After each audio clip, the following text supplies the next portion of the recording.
Piny Kenya William Ruto koni dwaro nitiere mar keto kenge mabiro neno ni bombe pinje mag Afrika obedo kod gik madwarore chiwo nyadhi ne oganda modak e bombe go.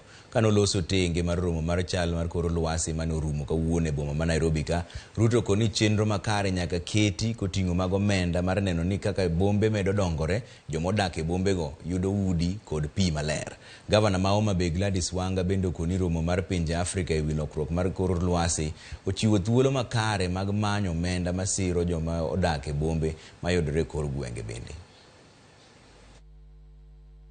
The statement, the future is urban, is real. It is for us to decide what kind of urban we will have in the future.